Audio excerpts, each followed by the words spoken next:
Are we live? I do not see you. Oh, there you go. We're live? It says we are streaming science and technology. Oh. Okay.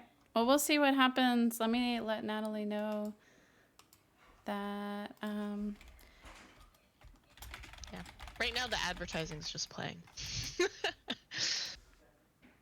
I'm so nervous about this because I don't know what I'm doing. I don't know how to use Discord. We're doing it. We're gonna celebrate Earth Day in style, like Luddites. Let's see.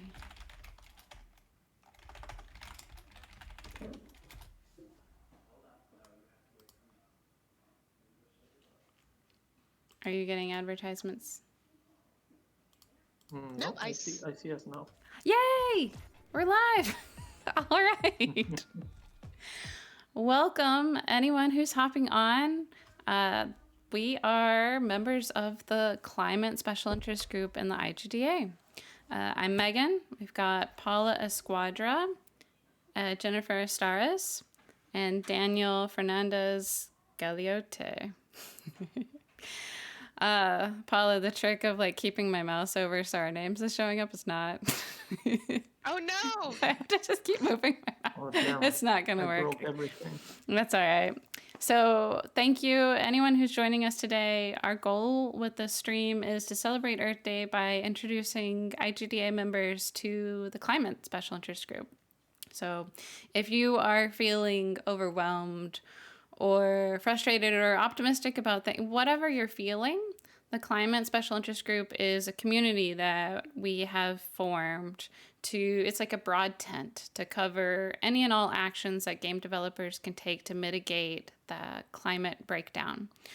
So what we all have in common is that we're eco-minded folks, and it's a place where we can meet, interact, and feel less alone, inspire each other, and it's where we've also formed action groups and campaigns and initiatives to really focus on the different parts that people are good at within the game space. So I would love to introduce Paula as one of the primary co-chairs. Paula, can you please tell more about the Climate Special Interest Group? Sure. Hi, everyone. My name's Paula. I'm a co-founder and co-chair of the Climate Special Interest Group. It's a kind of grassroots community that is an affiliate of the UN Playing for the Planet Alliance, which is a larger industry-wide initiative to establish best practices, guidelines, community, and define impact that we can be making as publishers and developers in this space. The Climate Special Interest Group in particular is really focused on making sure that as we are engaging in climate action in the space and as we're learning more about the things that we can specifically do, because our community and industry reaches a lot of people all over the planet, which means there's a lot of opportunities for us to engage in climate action for the greater good. We make sure that as those case studies are coming out, as we're learning from each other, we make sure to share it out in the form of resources that can enable other developers to follow suit. And also just overall to provide peer support for each other, given how very big this problem can be. It's exciting to find like-minded people who can not only commiserate and vent to each other, but also help each other problem solve when we need. Happy to be here. Yeah. So taking a step back, so that's the Climate Special Interest Group and what we are doing today. I would love it. Paula, can you tell us, I would love for each of you to introduce yourselves in a little more detail. So Paula, kick us off. Who are you? Oh, sure. So I have been in the video game industry or around the video game industry for over a decade. And I started out in behavioral analytics in commercial companies like EA, BioWare. As I started to really understand the power and influence games can have on real world behavior and human behavior, I wanted to figure out how we could, kind of broaden that impact, because game developers can be so powerful in creating really deep, rich experiences that can not only delight us but really provoke thinking. And so I ended up going to nonprofits for a while. So turning AAA games into kind of like assessment-based learning games that could help middle school science and English teachers learn how their kids were thinking through games. and learning systems thinking, critical thinking, problem solving, things like that. And I kind of continued that pursuit, and eventually going to Google, working as a games researcher for Stadia at the time. And so a lot of the work that I've done has been really driven around the idea of games as really immersive, dynamic experiences that can meet, in many ways, like meet needs that we may not have in the real world. And the power that we have in engaging in climate games. I'm rambling. I apologize. The power that we have to understand how it is we're affecting people and influencing people and provoking thoughts and emotions in people can be really powerful when we're engaging in things like climate action, because it is such a big problem. And finding ways to make it connect to our local context is something that's really important to me. So sorry Yeah. for the ramble. No, Happy I to be gotta here. admit, just for context, Paula is recovering from her second COVID shot. I'm really excited. Like the fact that the rollout is happening. So thank you, Paula, for being here. I'm going to be a little bit dizzy today. I apologize. Jennifer, do you mind telling us about yourself? I love that she's apologizing when she sounds so clear and elusive and like eloquent. I don't know how. What is she like when she's not vaccinated? Oh no. I'm Jennifer Estaris. I'm game director at S2 Games here in London. Though, as you can guess, my accent. I'm actually from the US. I grew up in Georgia, deep in the woods, so I love trees. I worked as a game designer for the past 15 years on both casual games and social impact games. And once I had a taste, I had to have more. So I went to Us2 Games, which is a B Corp, and they recently launched Alba, a wildlife adventure. I'm gonna make a plug. Currently on Apple Arcade and Steam, and soon on various consoles. So Alba is about a girl who saves an island from ecological disasters. Us2 also plants a tree for every download. So super passionate about this game, about sustainability. Also, as a mom, I feel responsibility for leaving the world a better place. I think it's rude to not fix the stuff we messed up. I'm involved in the Climate SIG as a contributor, also a cheerleader, a fan. I feel like I have backstage tickets to a bunch of superheroes fighting climate change, so it's really great. Get to see you guys in action. And I think you had a question about climate action, why in the gaming industry and why it matters. It matters to me because it's partially because it's my chosen field, but also because games have the power to change behavior and attitudes. So why not use that for good? Awesome. Awesome. All right, Daniel, your turn, please. Yep. So my name is Daniel. I'm a researcher. I'm working now at Tampere University, which is in Finland, although I'm originally from Barcelona. And basically, I've been other things in the past. I was a journalist for a while. Then I did game development. I'm originally a game designer. Then also, I'm still doing games sometimes, and also for research. I do sometimes research through design. I'm preparing some VR stuff at the moment. But basically, what I do is research. And unsurprisingly, what I research mainly is engaging people with climate change through using games. So, of course, joining this community of game developers that are interested in climate change, and I'm trying to do so many things content-wise and industry-wise, and everything is super important to be, in contact with the conversation that is going on at the moment in the industry and around the industry. So, basically, I think it is absolutely interesting to see the conversations going around and everything that people are trying to do basically on top of the regular work and everything, and I think that is super commendable on their side. So yeah, willing to lend a hand on everything that has to do with this. That's awesome. And so these are some of the amazing people in our climate SIG. I'm Megan. I am a marketer. I've been in the games industry doing marketing for over a decade. I started doing market research on the games industry of China and Southeast Asia, while I also had a foot in the sustainable world. I got to start with helping advanced manufacturing companies do their marketing, and then I've switched to consumer packaged goods. So I'm a very weird duck. and I have suddenly started streaming. We realized that there was an opportunity that there really weren't any streamers focusing on eco-friendly games. So I started eco-friendly-ish. And thanks. My first game I streamed was Alba because, God, I love it. It's so good. I would highly, and then we'll talk about some games that we really like. But now I would love to turn this back to Paula. Paula, please ramble. What are the work streams in the climate special interest group? Can you describe Sure. those? Sure. So when we were thinking about really building the climate special interest group, and for context, we had originally um, uh, like a small group of us were thinking about how we could start to convene people, mostly because we knew a lot of people were engaged in the space. We knew a lot of people were interested in it, but really not sure how to get started. And we assumed the best way to do that would be to convene us and have all of our voices heard and really figure out what we wanted to do. Then COVID hit. And so we had to very much restructure how we were kind of gathering information, and really kind of figuring out how to join forces with the great work already being done.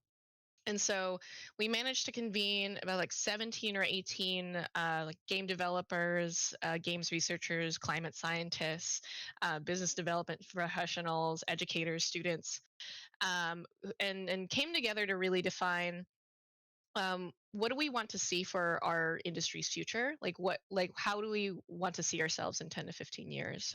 What does thriving look like for us? What are the blockers to being able to make that happen? And what are some potential solutions that we could think through that can provide value not only to us as we were engaging in this work, but really make it easier for other people to engage in climate action if they were new to it. And so, with that whole kind of like working session, we ended up coming up with three main work streams built around solving specific problems around how we raise awareness. Like, what is the business, policy, social, environmental justice case for climate action, specifically for people who make games? There's the types of things that you can do in a creative realm, as well as more in the technological and technical realm. So, how do you increase or how do you think about enabling climate positive behaviors to happen through games? And inspiring it rather than having it be like kind of force fed to you and having it kind of break your experience that you're looking to have in games. There's also carbon footprint calculations. So, what are the ways in which I can make my business or my studio more efficient and optimize the way in which I'm engaging in my business practices and in my culture, so that I'm reducing my carbon footprint but still get what I need done. And the last piece is really around the peer advocacy piece. The Climate Council advocacy workstream is focused on identifying what best practices already exist. So, what have game developers been able to do well? Like, what has worked for them? How do we share that out so that other people can take value from those learnings, and also help problem solve together?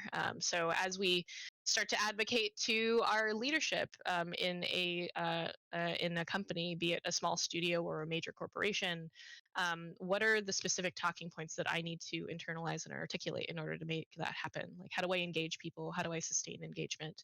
And so, a lot of those resources that we're building across those three are hoping to make it easier to learn what's already been done and what's worked and what's not worked, rather than having to rebuild the wheel. All the while, like providing emotional support to each other as we engage in really difficult work. I hope that made sense. Yeah, awesome stuff. How would you say, Daniel or Jennifer, whichever one of you want to hop in, like the mission and the community of the Climate Special Interest Group, how have they helped support and advance your goals as either a developer or a researcher? For me, I think it is absolutely connected. As I said, the topic of my research is basically what you people are doing also in the industry, and there is something very important for me, that is sometimes there is the feeling that what people are doing in research in academia, for example, and what people are doing in the industry are not exactly connected. Like we're working in different things. We are not really listening to each other. So I think it is vital, as we are doing, that we have a community in which I can go and I can see what games are coming out at the moment, what are the conversations that are being had about the present and the future. And I think that is completely it would be very difficult for me to pretend that I'm doing research on games without actually talking to developers and the people who are around this and who are making massively popular games, who are making small games, who are doing experimental games. I think my vision would be much more narrow if I didn't have this kind of community and participating in this. I love that someone who's living in Finland is emphasizing the importance of sharing culture, because that's 100% true. There's also the networking and the connections and all the camaraderie. It's super empowering, and it's just also very calming of our eco anxieties. I love just meeting people with similar interests, especially in these times where it's hard to go out and meet people. This has been great. And the other thing is that I'm coming into the sustainability world, the climate change world, as I guess more of an emotionalist than a scientist, but I need more of the science education, and I'm here for that. A lot of the activities help inform like what resources or what partnerships we can meet with, what organizations we can contact in that nonprofit realm if we want to partner with them, or like, for example, if we want to integrate citizen science into our initiatives, these things. I don't know which group I had met him, Alan Gershenfeld. I think it was through Climate SIG, but he could have also been through Playing for the Planet, where he had mentioned like they were going to do, he's the co-founder and president of Eli Media. They made Beyond Blue and Never Alone, which is a lot of amazing games. And he mentioned like wanting to do citizen science integration in his games. And so I shyly emailed him and I said, oh, I'm part of the Climate SIG and part of this. And he just sent me a barrage of resources. He sent me the intro to something like it's great. It's like we're all here for each other. Beautiful. That's awesome. We have a question. How can game developers watching the stream today get started to help? That's an easy one. You can join our Discord to learn more. There are really great resources there, especially like when you check out the welcome. Hugo Belay, and another Climate SIG person are also talking right now at the Indiecade Green Jam kickoff. Ryan Boudinot. Ryan Boudinot. Okay, so I was like, there's someone else. We're getting out there. It's totally like the barrier to entry is very low. Just hop on the Discord and you can join and check out the welcome channel and everything. We have another question of, is there a review or certification I can use to choose the like games or entertainment that have been responsibly developed, and how can I send a signal with my wallet? I will interject really quick. Jennifer's mentioned that ustwo is a B Corp. Do you want to take that and explain a little bit more about that, Jennifer? Do you like it? If you don't want, like, that's like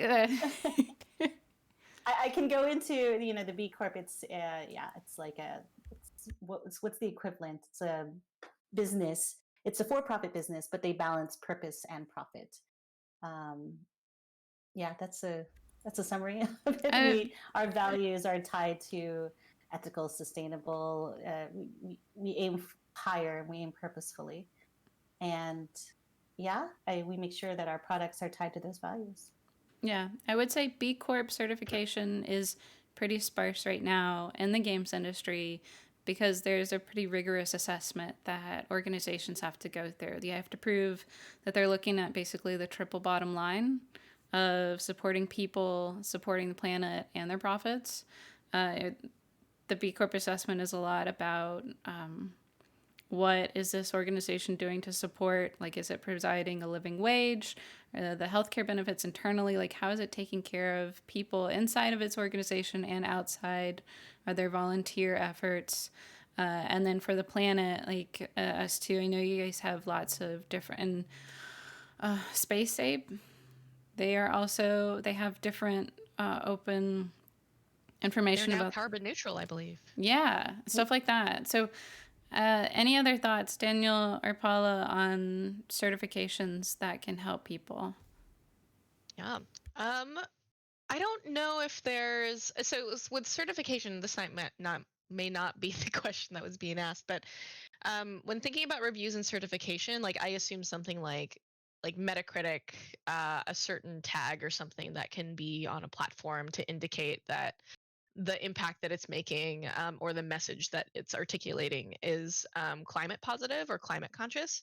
I don't think we have anything like that exists, and I hope that platforms that are distributing content in the future really think about that. But there isn't a really easy way to search for game developers and or content experiences that meet like a certain like impact bar.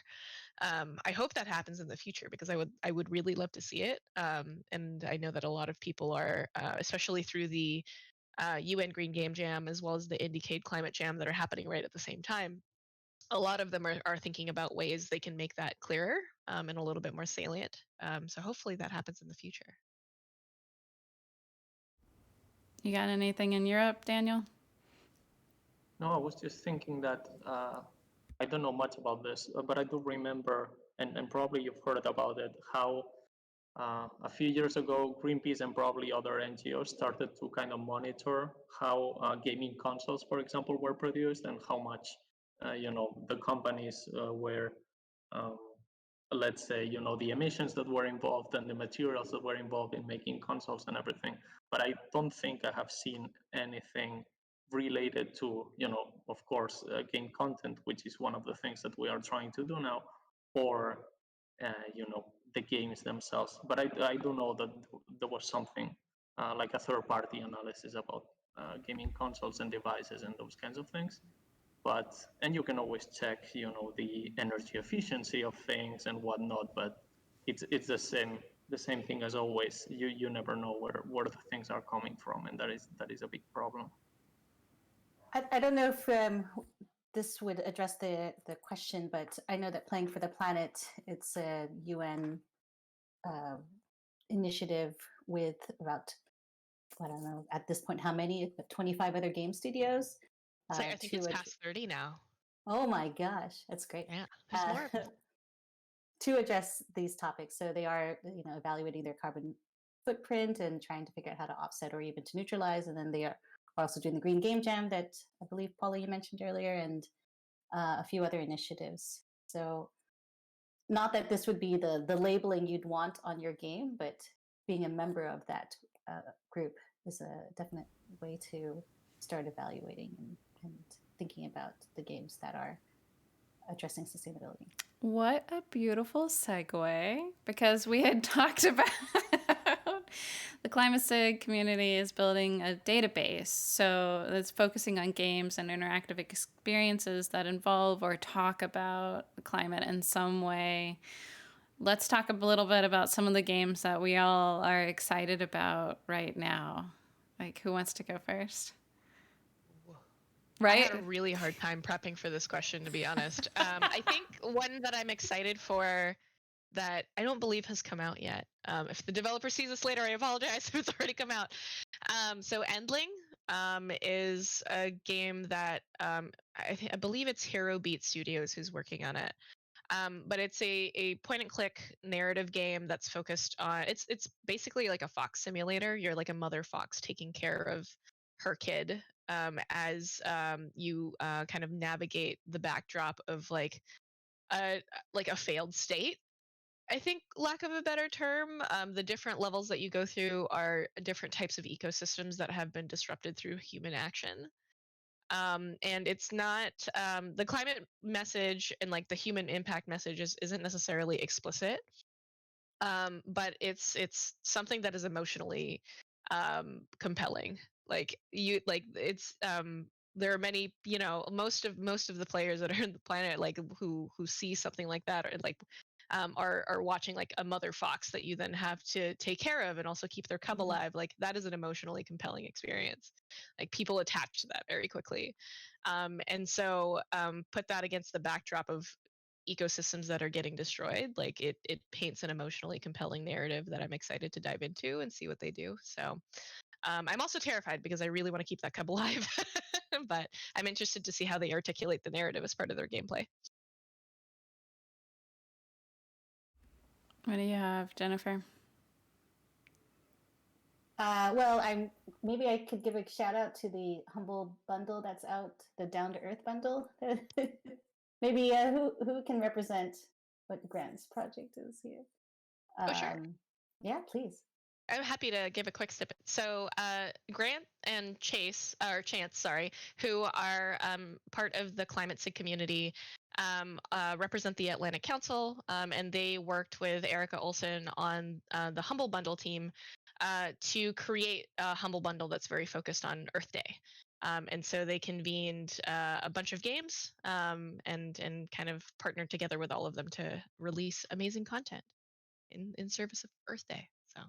Can I name drop the games too? It's Figment, Yono, Yeah. Abzu, Erida, Never the Lone, Beyond Blue, Mara, Lost Ember. Yeah, all these amazing, amazing games. Abzu is a very, very like I have a deep emotional connection to that game. It's a game that I tend. That's true. Like, well, it's similar to Journey. Like, it's something that I will play over and over again, and probably buy on every device I have. So it's a great game. Your turn, Daniel.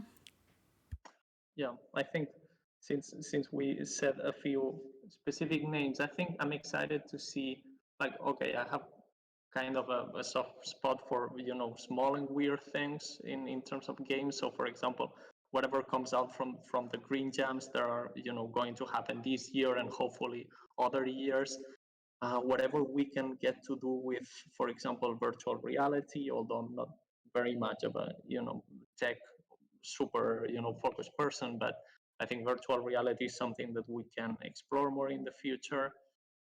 Pervasive games like location-based gaming, casual games on mobile, which reach like a lot of people. What can we do with, online persistent worlds? So it's kind of a, dream about the kind of the possibilities that we can arrive to. We should do that fast, but there's that.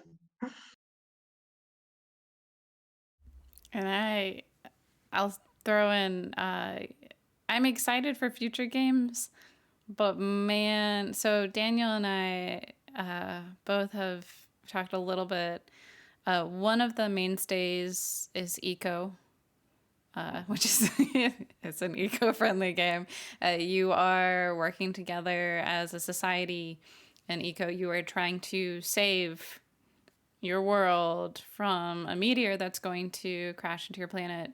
And I don't know if they consider themselves an MMO. I think they cap it at a certain number of people per server, but you have to work together without ruining the ecosystem and be able to form a government in real time.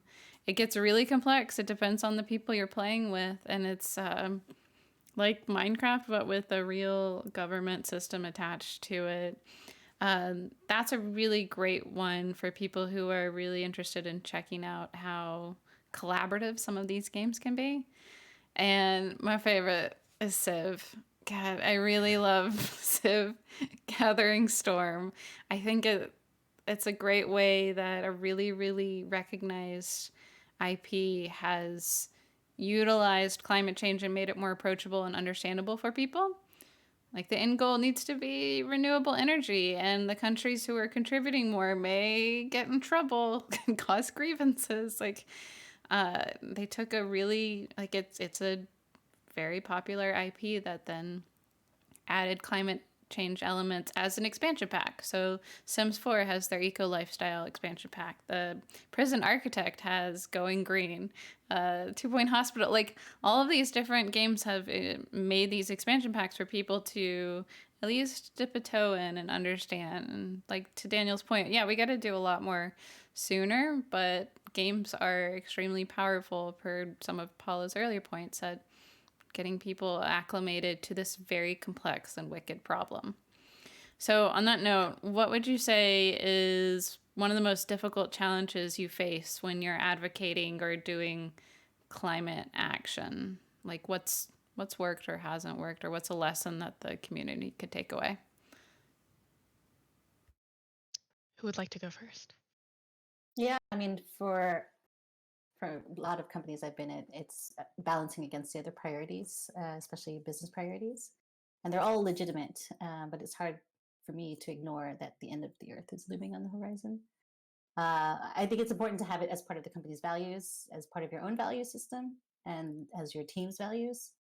So there's a way to have the business priorities and the values come together. It's, for example, like the desire to increase reach or downloads can be the same as wanting to touch more hearts and change more minds. So it's a matter of trying to find out how to connect the dots. Yeah. I strongly agree with that. That's definitely one of the biggest challenges that we keep running into. And it totally makes sense given like we need financial sustainability in order to put food on the table, pay rent, keep doing and making the games that we know and love. And I think that part of the other challenge alongside that is when we're making a business case for why we need to engage with this. We can speak to the existential threats with validated climate science. We know that we only have a set number of years left before the way our current way of living itself is irreconcilable and will not heal and is irreversible, which is very daunting. But then when you get to thinking about what happens, after we go carbon neutral, if we can, and hopefully we can. Like, what can we do to protect ourselves against future environmental threats and like making the same mistakes? The power and influence games can have to create, an emotional connection and a willingness to engage in topics that we otherwise would not be willing to engage in is really powerful. But with that comes, a deep desire to have immersion and the deep desire to be separate from the real world things that are really difficult to handle. And like, I don't want to pay attention to right now, so I'm going to play a video game. Like that psychological safety that can happen when you're consenting to like go into a different experience that you can enjoy and feel a sense of achievement and like connection to is really hard if we kind of brute force the harsh reality and impose it upon the player's experience. Like that can create a lot of aversion, that creates a lot of conflict. And Ryan Boudinot in the Indiecade Climate Jam is probably saying the same thing right now, where there's a careful balance in trying to figure out like what is the way in which we can articulate the present and the dangerous threats that we're already experiencing, and not coming at it from a sense of like pessimism, like do this or die, in spite of that being like a very very blunt way of articulating where we're at. It's more about like what can we do if we can subvert that? Like what if the apocalypse isn't the first thing that we have to think of when we think about our futures? Like what if we can change that and influence something that can enable us to live and thrive in a beautiful and powerful way that doesn't result in like the harm to the one place we can live on right now. That's one of the reasons why working with Daniel, working with Jen, working with Megan and everybody in the SIG community is really powerful, because everybody's coming to the table knowing that it is a difficult fight to overcome, but leading from a place of hope and connection and optimism that like we have a future that we can create together. Like here are the breadcrumbs that can help get us there, and sharing that with the community and having players be a part of that experience is really, really exciting. Sorry, that was the long-winded response. No, it has been great. Like it's fun to work together with others to figure out what does good look like, what does the future look like? Yeah, and good can mean so many different things for so many different people. What are your thoughts, Daniel? What have been some of the difficulties you've faced when advocating for climate action? Mm-hmm. Yeah, I think I completely agree when we talk about, what are the barriers or what are the main issues that we face. For me, is exactly this, that we have in front of us habits that are old, both historically and in the sense that people have been doing the same things for years. We have social, physical, economic structures that are so strong that to move them, you really need some kind of, revolutionary thing to happen. And that can take different forms depending on your political sensitivities and whatever you think that this good future should be. But definitely thinking of a good future to arrive to, and then kind of starting to draw the path for that is very important. Because I can tell you that nagging people probably hasn't gotten me anywhere. Like not really ashamed to say that I don't think I've changed not a single person who was not interested in this, for example. I may have encouraged someone who already was, doing something and they were concerned and they were interested. Maybe I can help them to continue on that good path. But having a conversation with someone who is not very convinced and, dropping reasons and dropping facts and dropping arguments, maybe, a minute after the conversation, they're like, oh yeah, this person, was completely right.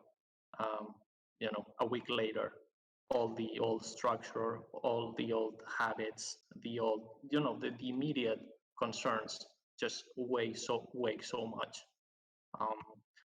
So yeah, I think some of the things that have been said already are more productive ways to go. If we talk about the individual people, if we talk about if we talk about governments, if we talk about big corporations, big polluters, that's for me a different matter. But focusing on conversations and everything, yeah, I would say nagging is not the best thing. As I was going to say, especially with 2020 and 2021, I think we have learned that cycles of shame do not work and do not enable us to have a strong sense of self-care that enables us to do good work in other aspects of our life. So I completely agree with you, Daniel. That's pretty funny. This was not something we planned, but do any of you have like a success story that you're really proud of so far from the climate SIG? Oh man, that's a good question. Yeah, I have like I was gonna say like I have a success not related to the climate SIG, but it's something that I think is a success for the industry as when we talk about like behavioral transference. So gameplay behavior translating into like a real world outcome. Would that be interesting or that's relevant? Cool. And this comes to mind whenever I think about like when we think about impact and like behavior change and things like that, which can be very contentious if not done well. We often have these questions about like what that looks like and a lot of the time many organizations will focus on like dollars donated, which is not necessarily something that is accessible to everybody, nor maybe like the best solution depending on where you're at and like what types of causes you're really looking to create, and so or influence. And there was I'm trying to remember this teenager's name, but he I'm like quickly trying to find it. His name is Jack. And so you can find Jack on Twitter if you search for Jack in Firewatch, because he is a kid who played Firewatch when he was a lot younger, and so fell in love with the story of like firefighting mitigation, like fire mitigation, forestry, sustainability, that he was so compelled by it that he made it a goal in his life that as he would age, when he takes trips throughout the United States, he would visit Firewatch stations all along the East Coast. And the game created an emotional connection that he had with forests in ways that he didn't have prior. And it hit the point where he was looking for colleges based off of their ability to give him a major that would enable him to pursue that career. He ended up being, I think, like one of the youngest members of like the Firewatch Association, like the National Firewatch Association. And he also mentioned that part of the impact on him was not only helping helping him build mental health, like so connecting with nature when things get really overwhelming or difficult, but also enabled him to gain more empathy and awareness of how like complex racial dynamics can impact people's lived experiences depending on what field they're in. And given the number of people of color who are in the Firewatch industry are fewer than say the broader population of people. Part of his work in now I believe his college years is to raise more awareness around like Black Lives Matter, for instance. And it's because of his ability to find a common connection and then build shared context around those spaces that enabled him to do that. So that's something that did not happen through the SIG at all. But it's something that I'm very proud of, from like seeing my industry do some really cool stuff in surprising and delightful ways. So that's one example. Not related to the SIG. I need to stress that. But I mean, it does emphasize how much responsibility. I mean, we just have such a huge impact on our players. We just think we're pure entertainment, but actually, we can change people for the rest of their lives. Yeah. And we see that. I mean, like I like the reason why I'm in games is because games have provided so much like transformation for me. So it's we have a huge responsibility and a huge opportunity to do that work. Yes. Yeah. Do either of you have a success story? Because if you don't, I have one that I can interject with really quick. Because Please. okay, I got really excited. So my doing streaming was pushed forward by the Climate SIG and by a really great organization called Nexus that is helping influencers create an income for themselves. But one of my like starstruck moments was I had streamed Alba initially, and then I played it again later, and then Jennifer pops on. And I've never interacted with Jennifer. And she's like, no big deal. I'm with us too. And I'm like, this is incredible. This is just a really powerful and fantastic moment. It's because Paula's creeping and put my Twitch stream in the Discord, and Jennifer happens. I mean, I think what's even cooler, I don't know if you knew this, but like some of the artists as well from Alba came on, and they were like commenting in Us Two Games Slack channel. The CEO went on and listened for a little bit. I mean, that's gonna make me so much more nervous. I think it is really nice what you did. I would say like there are so many of those, like they feel like little moments to us because we're in it day to day, but they are so powerful. Like I think a lot of the wins have been the conversations we've been able to have. Like for instance, like our initial just trying to figure out like what climate games already existed and like building a list of things, like that ended up getting used by Atlantic Council to inform the conversations about like content that they wanted to create. That informed Arnaud Fayol, who's an art director for Ubisoft France, and their environmental sustainability team, and like how they wanted to think about like their own game design patterns. There's also like this like very big conversation around the environmental impact of NFTs that we had recently, that enabled people to identify what talking points that they could articulate in order to stress like there are risks that we have to address in order to be able to engage in this safely and sustainably. So there's a lot of those small conversations that I love. Yeah, it's a fantastic group with developers genuinely all over the globe. We had, one of our newest people who joined a few weeks ago is in China, and they were with a studio that just got recognized for something, and the name is escaping me. But we also had another group of developers just join in from the Green Game Jam who are in Australia, and like we have several people in Europe. We have people all over the place. And it's a really phenomenal group. So I'm biased, but check it out. Yeah. I think one of the other things that's just, I think is as a common thread in everything that we've been talking about so far is really the peer support. And I know that sounds really hand wavy when we have all of the things that we have to do in our day to day, and it's really hard to just like survive during a global pandemic. But getting feedback, and myself as well, I definitely share in this of like when things are really rough, like we've have community members like feel like they can enter the Discord channel and just kind of vent, and know that it's a safe space where you can communicate all the things that create existential dread without like a fear of judgment, and people are willing to provide support, even beyond just like finding out solutions and resources. It's just enabling the world to be kinder, I think, which we can all use right now. That has been something that has been very consistent for me, at least. So in terms of something else that the Earth can use, I would love for each person on this panel, as we wrap this up, what's one of your favorite... Oh, actually, before I go into that, I don't know, say people's name. What are some unaddressed climate change themes you're excited to see explored in games? That's a big question. That is a really big question. Can you repeat that? What are some themes you'd like to see explored in games? What are some unaddressed climate change themes you're excited to see explored in games? I mean, I mentioned this earlier, but I would love to see how we can better integrate citizen science into games. I just feel like I want to do more.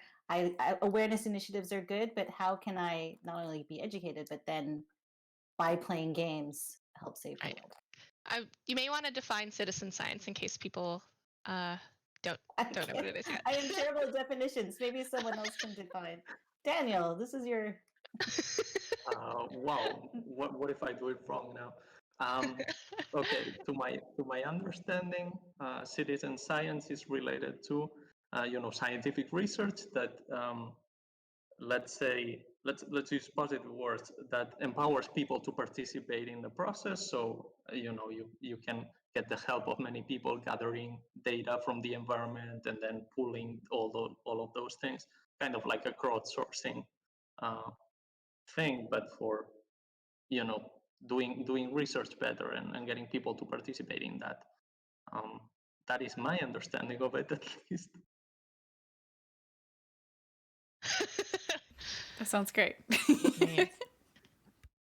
I'm trying to think of, there's so many different ones, and I was trying to cheat a little bit off camera. Sorry if it looks like I was distracted. I was trying to find a document that Grant Schonkweiler, who's in our community, had created to break down the UN Sustainable Development Goals and like what happens as a result of or like what are the downstream effects of climate change, not just on environment but on cities, on communities, on people. I think one of the topics that I really hope gets done well in games in the future is really the downstream effects of climate change on women, particularly women in marginalized, vulnerable communities. Because when we think about the climate crisis and who it's going to most adversely affect, it's people who don't already have a lot of resources. And so when we think about women and people of color in under-resourced areas, they feel effects of climate change much faster, much more severely than we do. And so thinking about the narrative or the experience a woman in those communities can have, the downstream effects on their access to water, the effects that they have in their ability to go to school and have upward economic mobility that can enable them to kind of break the cycle of poverty and gather intergenerational wealth so that people in their communities and their families can survive longer term. That's something that hasn't been touched in major commercial games or even in indie games, and it's something that's really complex and can be done in an exploitive way. And so kind of similar to how I'm thinking about like Never Alone as an example, where they work directly with Inuit populations in order to cultivate a narrative and awareness of climate change and its impact on them in a really authentic way, in a science-based way, and how the cultural implications as well. Like I hope that there's a developer or a studio or a content creation entity that can someday work with local communities, bring them into the process, and co-develop an experience that can speak to that, because it's not only deeply important, but I think it's something that isn't being discussed enough, in spite of more and more research coming out that there are very significant effects of that. Yeah. I want to scowl at Paula for just a minute because that's what I was going to say. Yeah, so part of my stream This is why we hang out, and this is why we're friends. A bunch of nerds, climate nerds. No, we Yeah, very good question. Thank you for that question. But I've tried to do an eco challenge each week for my stream, where challenge anyone who's participated, like to do something like go outside for 30 minutes. And my challenge this week, in light of Earth Day, was to find out some way, whether it's donate money or do some research to supporting the education of girls. And it's because Paula shared this link that I'm going to put here about the impact of educating a girl is one of the most effective tools we have against climate change. And it's a tremendous thing that, like, you don't know how to, like, I don't know how to do that. You can't just like buy something simple. You can't go get some vegan shampoo. Like, it's a lot harder to tackle. And that's why my challenge this week was figure out something you could do, even if it's just read up about it, that some unassuming things can make a huge difference. And I agree with Paula, like, this just really hasn't, and there are probably games that have tackled it in some ways, but there's still a lot the industry has to do as a whole to support women better, and just in general, and minorities, and all of, like, there's a lot to be done. But yeah, Daniel or Jennifer, do you have anything that has been unaddressed that you're excited? You had mentioned citizen science and then threw Daniel under the bus, but anything else you guys want to? That was my fault. I'm sorry. I'm still not sure that I defined that well, but let's assume. No, I think the one that I'm interested in and the one that I will probably tackle myself, or that's my idea right now, is connections between climate change and environmental impacts of human activity and human health. So all of the links that go between environmental health, animal health, and human health. Right now we are in a global pandemic, and sometimes, most of the time, I would say, at least in my environment, the way that we treat it in media, in casual conversation, is as if this was a matter of bad luck.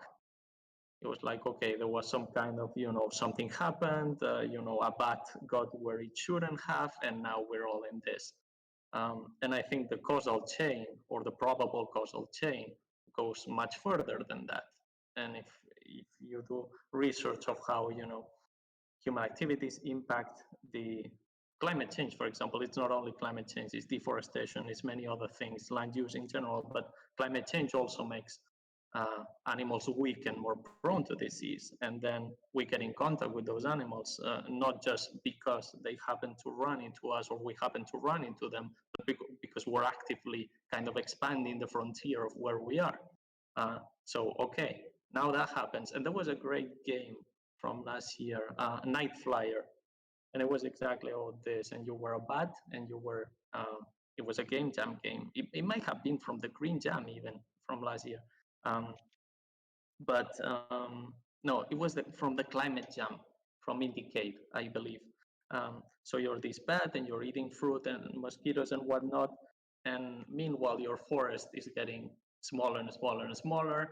You're getting weak. You cannot find food or whatever. And then in the end, you bite one of the workers who are there trying to capture you. I do think that is much deeper, and it's a very short game. That is much deeper than many of the things that I've seen in the media, for example. So I believe that games can help explain that and put kind of scale and time in context, and help us understand really difficult things that are not very intuitive to grasp. I was gonna say, like, Bee Simulator is a similar example to that, where the developers got really excited about being able to tackle climate change, and the fact that the bee population is absolutely critical to our ability to maintain our agricultural agricultural safety. And they decided to have players be a bee, basically going through their day-to-day life and seeing how far they have to travel in order to continue to do what they do and live. That raises another to Daniel, your point about how the downstream effects and what connects are like animal ecosystem to our human ecosystem, and like how that's kind of like difficult to articulate. I'm like that's I'm thinking about how important that is also when we think about the cause and effect of like the climate policies that we have in place. And what comes to mind is En-ROADS Climate Interactive has a simulation experience that they've created using system dynamics models to basically simulate the cause and effect of like what policy decisions that we make. It's really interesting because you have these people role playing as different industry sector officials and governmental officials and nonprofit officials and advocates to basically like convince other people for what policies to put in place. And then the facilitators of the team go in and like simulate that outcome and explain what happens as a result of your decisions. And I think that being able to articulate that with the topics that you're talking about is something that's going to be really powerful. And like we haven't like there's not a lot of games out there that do that yet. Eco gets a little bit close in the sense that um, as you're kind of going through, and it's very similar to Minecraft, and like you find your resources and you build your city and you can do any number of things in it. But the thing that's really interesting about eco is that it also simulates like soil health, animal population level, like all of these other things that are inevitably influenced by the decisions that you make. And so I think continuing to go down that path and like making those downstream effects more not only more clearer to see, but are like embedded in gameplay mechanics is something I'm so excited. I hope someone in our community is able to do it. Yeah, we have one more question. Are there any ways, and Low Poly Geo, you and May, thank you so much for these really great questions. Are there any ways for individuals to contribute to crowdsourced climate monitoring or research a la SETI at home or Purple Air or some sort of Pokemon Go style mechanic to get gamers outside in a way that benefits researchers? I have no idea. I don't have an easy answer to this. I don't think I have an answer either, other than I hope it happens and I hope someone does it. So, Yeah. I know that Ryan Boudinot, who again is in the Indiecade Climate Jam live stream with Hugo right now, is really excited about um, building tools that can enable climate science data that's collected by NASA, collected by GIS, many other NOAA, many other environmental focused organizations, and finding a way to make it easier for games to just implement that and have the simulation that they have in a game be based off of real climate data. And I know part of that work is trying to figure out how player behavior can then feed back into the models that these different organizations are utilizing to not only predict what may happen in the future, but simulate alternate outcomes. So I don't know if there's anything active going on right now, but I know that Ryan Boudinot in particular is very interested. Highly recommend anyone to talk to him if you're excited to learn more. Awesome. All right. I'm going to wrap it up with one last. What's your one favorite piece of advice for Earth Day? I mean, it is Earth Day. Like, if you haven't gotten 50 million emails from companies, then you're lucky. But what's like one thing that you would say if you're going to walk away from the stream and go reduce your carbon footprint? What would be your one piece of advice? I'm not going to go first. No, okay, Daniel, go. Okay. So it is really connected to things that we have been saying all the time in this stream. But I think there are many forces in place, even in our own minds, that kind of direct us in a way that is very individualistic, especially in Western cultures, in which you are like, okay, you are the person who has to do everything. You are basically the motor of everything. You're the engine, and I think that is often not very effective and very damaging for mental health, even when people are like burdening themselves so much. So I think one thing that people could do is participate in communities, finding local communities, or right now probably it's more realistic to find online communities that are like-minded, and there you can have the discussion in which you can organize and you can share your doubts and allow yourself to be vulnerable and admit, hey, look, I don't really know what I should be doing. And then having this kind of conversation where you identify, okay, these are the things that are under my control. These are the things that I can do. Because it's no point to be bombarded with messages that are generic and maybe don't apply to you. What if the only way that you can get to work is by driving your car because your government never cared about making a decent public transport system in your area? Do you have to feel bad about that? Well, maybe one solution is not to stop using your car, is pressure your government into building that kind of system. So there is kind of a lot of different things that are going on. And if you don't have that conversation, or you don't have the literacy or the kind of self-confidence to do it, and I think that communities in that way can help a lot. And for example, Megan, I read your newsletter this morning, and I saw that, okay, you're thinking of starting a buy nothing group in your area. So I think those kinds of ideas are much, are something that can get people engaged and can kind of make a difference in the long term, kind of build this kind of getting surrounded by people who can reinforce that kind of idea that you already have and keep it alive somehow. You guys So, keep like, ripping off my answers. Sorry. No, he took my answer too. Go ahead, Jennifer. Well, I think I was going to say something similar, but he was definitely more articulate about it. I think maybe this is a potential place to do a shout out for getting involved in the climate SIG. I don't know. Come join. I mean, this is really also the nag topic that Daniel mentioned, and then just kind of the emotional state that this talk has been. I think what's really important is to laugh, right? Like, the climate SIG meetings are a huge delight because of witty, dynamic personalities like Paula, like Megan, like Daniel, and like who knew that saving the world could be so hilarious. But yeah, I mean, like, when we're talking about saving the world, we're actually talking about saving humanity, and one of humanity's best features is our sense of humor. So let's let it be our superpower too. Go laugh. Now you've stolen mine. Oh no. Well, I mean, this is why I think like we're like, it's great that we've built cultural cohesion in our community.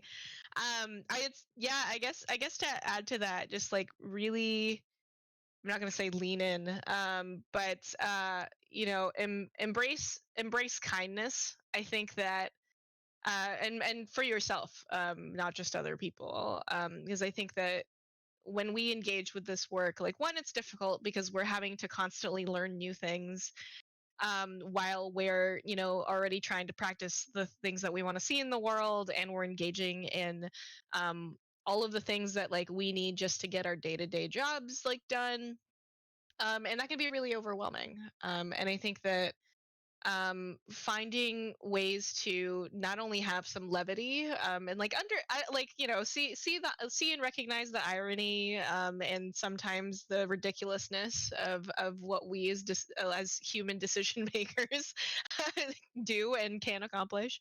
I think it's something that's really important, and just not forgetting that, while the climate crisis is a major existential threat to all of us, also being mindful that like not everything is going to get solved in a day, and so giving yourself time to breathe and like find ways to not hedge yourself up against joy, and like be afraid of joy because you're worried about what it's going to feel like if that joy goes away. Like, remember to not let go of that, and like be kind to yourself as you're engaging in this, because it's really hard. But yeah. Yeah. So in summary, we have Daniel's suggestions, kind of like meet climate change where you're at, or if you aren't in a position to interpret other suggestions, petition your government, try to make that change. And Jennifer's point is, if you're taking anything away from this, save humanity with hilarity, as Low Polygeo put. Paula's embrace kindness and self-care. And again, like, you have to meet this wicked problem where you're at. And Daniel had mentioned a Buy Nothing group. That was going to be one of my main takeaways, is anyone can participate in a Buy Nothing group. It's a whole project that's gone global. If you're looking for an immediate thing to do, that would be one that I would suggest checking out, where they're trying to tackle consumerism and consumption, where you're learning to give, but also ask from your community, as that's something that's kind of been lost, especially in the pandemic. My biggest takeaway is get outside. It's been identified as a keystone habit that people who get outside are more likely to be more invested in helping with the environment and sustainability in some fashion. So it's easy to forget because we are all, like, as you've seen from this talk, we're all gamers. We all play games. We love our screens. You can forget it, but getting outside for like 10 minutes, and it's hard right now depending on where you are, whether the weather circumstances or the pandemic, like it can be challenging, but to Paula's point, very important for self-care. Any other parting words before we wrap this up? We're like 5 minutes over, but we've had really, really good questions and really great participation, and I'm so excited. And I hope you all join our Discord because it's a great group. And I think my last thought is like, thank you everybody for joining this call. I know that for Daniel and Jen, it's later on in the day. Y'all are in Europe. And so I think that I'm deeply appreciative of everything the three of you have done. So I'm excited to keep doing it. Yeah, it's been amazing being a part of this group, and thank you so much, Megan, for hosting this. And it's cool. Thanks to It's just Natalie. so cool. Yeah, thanks to Natalie and Renee and Tristan and all of the great people at the IGDA who help enable this, and Natalie being very patient with me as I figure out how on earth do we get this stream started. Any last words from you, Daniel? No, just the same. Thank you all for